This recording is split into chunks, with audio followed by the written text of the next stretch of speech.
आम्ही हे बहुउद्देशीय नारळ प्रक्रिया यंत्र केलं आहे. यामध्ये आपण एका वेळी 2 नारळ सोलू शकतो आणि यातून जो कचरा निघेल तो आपण या बकेटमध्ये, इथे आम्ही बकेट केले आहे त्यामध्ये ठेवू शकतो. नारळ सोलल्यानंतर आपल्याला नारळ फोडायलाही लागतो, तर तो नारळ फोडण्यासाठी आपण इथे हा नारळ फोडू शकतो.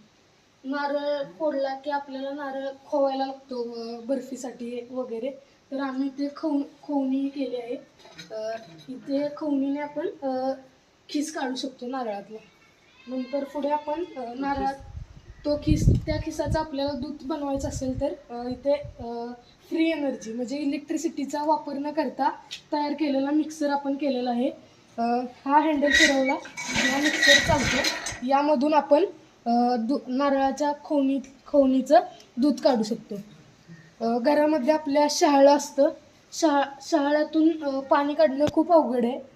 आपण शहाळ्यातून पाणी काढण्यासाठी कोयता वगैरे हत्यारांचा वापर करतो, तर यातून इजा होण्याची दाट शक्यता असते. आम्ही इथे हा खिळ्याच्या स्वरूपात थ्रेड लावलेला आहे.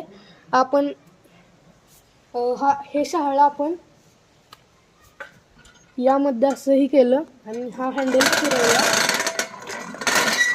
की यामध्ये होल निर्माण होतं आणि यातून आपण या ग्लासमध्ये पाणी काढू शकतो.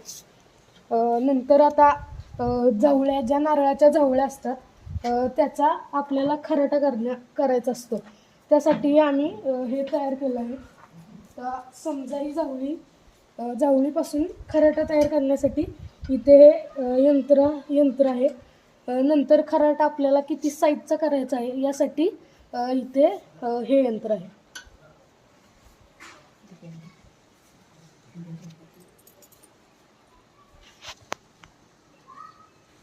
आता मी तुम्हाला हे पूर्ण करून दाखवतो.